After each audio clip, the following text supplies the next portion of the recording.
So the trauma bond begins. Are you ready? It's been about, I don't know, good 4 months or so, 5, since they met. They're living together. Things have been going pretty smooth. One of you guys even said it's not fast enough, traumatic enough. Most of these relationships don't start out right out the gate crazy, abusive, betrayal. That's not how we get hooked, right? Typical time for these toxic traits to surface is 6 months to a year and a half. So I'm just going to read a couple comments real quick and get started. I don't want to spend too much time on the comments, make you guys wait. Elena from Canada says, red flags are, mom opened up way too much to Mark, in my honest opinion. Absolutely. She doesn't need to be talking about her daughter. That's a violation of privacy, security, things like that. Telling the restaurant that it was Mark's birthday while it wasn't, huge red flag. I personally didn't see a red flag when Lisa offered not to call for cleaning services anymore as she loves cleaning. It sounded genuine. It did sound genuine. Martin from Quebec says, this situation happened with me and a friend many years ago. My friend got very aggressive when I told him I had reserves toward his girlfriend. He told me I was jealous, basically. He suspected her to be cheating with me. It wasn't me, but he was right. She's cheating with someone else. We talked about it after the relationship was over, and he was still my friend, but it never was the same after these false accusations. I still talk with him on the phone, but he's more of an acquaintance. Martin, I've been in a similar situation where a friend of yours doesn't believe you, and the friendship tried to go on, continue. Does he believe you now? Has he stated fully that he believes you? That's important. Acquaintance or not.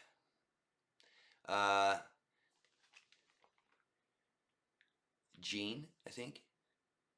Jean says, Lisa lying to the restaurant about Tom's birthday is an enormous red flag. She's intentionally embarrassed him in front of his friend Mark.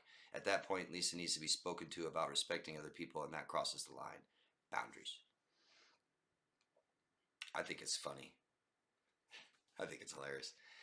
But yeah, for sure. Especially you don't know someone that well, you know. They just met that day. Remember? Well, Ken says, well, the bad childhood is a huge one. Her ex is all being narcissist, the switch up in how she gets along with his other friend and him saying she's the one. This guy's brain is all over the place, and it's annoying how similar it is to my last relationship. Soon she's going to explode on him for no reason. I can feel it. Good ones, guys. Good ones. We left off with Mark's friend Tom coming over and meeting Lisa, and Tom's an attorney like her ex, so she was triggered by that. Black and white, right? Black and white splitting. Then they got along great, hit it right off, and then Mark comments to himself, I think she might be the one. Total idealizing, isn't it? My God.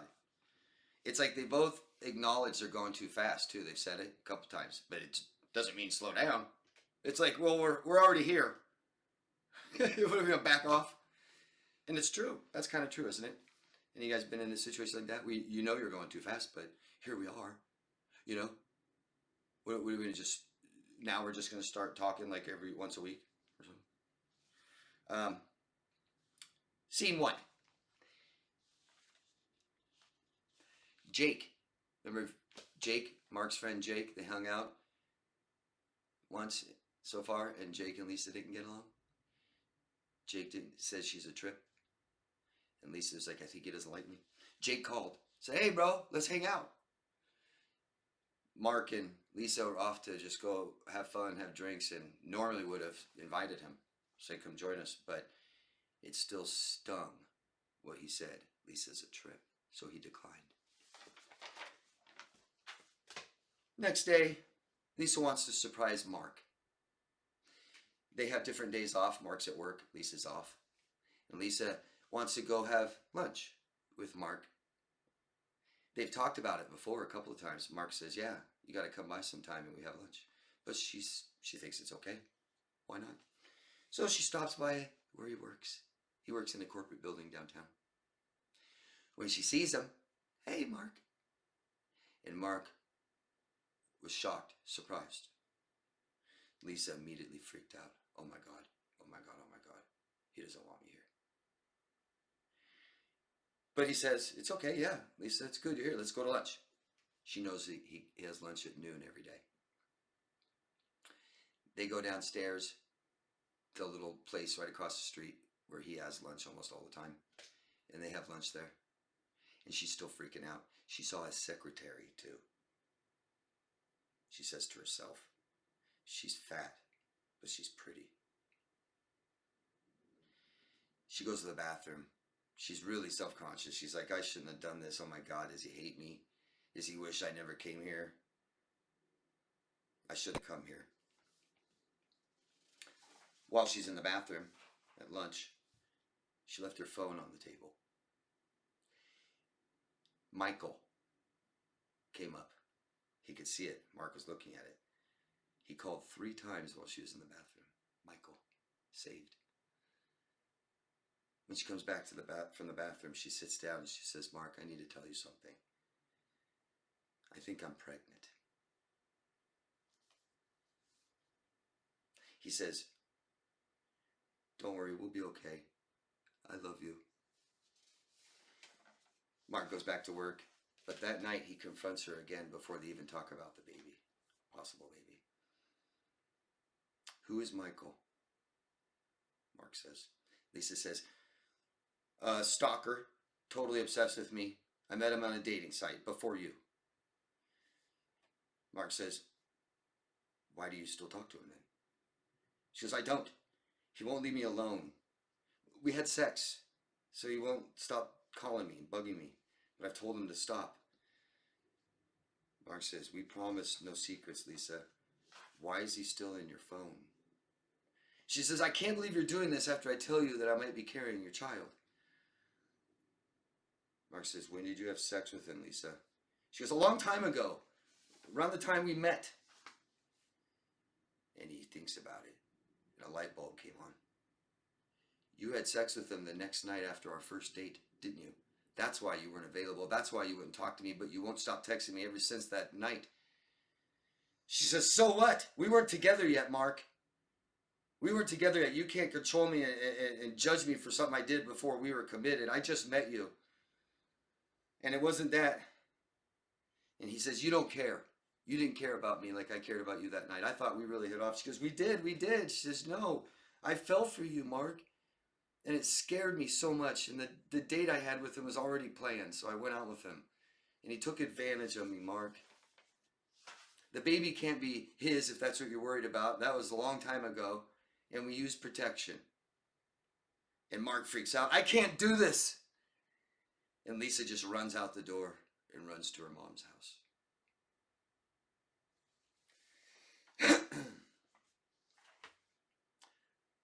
Mark couldn't sleep that night, alone, thinking about this, thinking about everything that he felt about her, everything he thought that they shared together, the feelings together. He said, is it real? Like, did she really care about me? Why? How could she sleep with someone that very next night after our first date when we really hit it off? And then he's saying, well, she did say she had a date with him planned already. She's right, we weren't committed. She told me once she's committed, it's forever.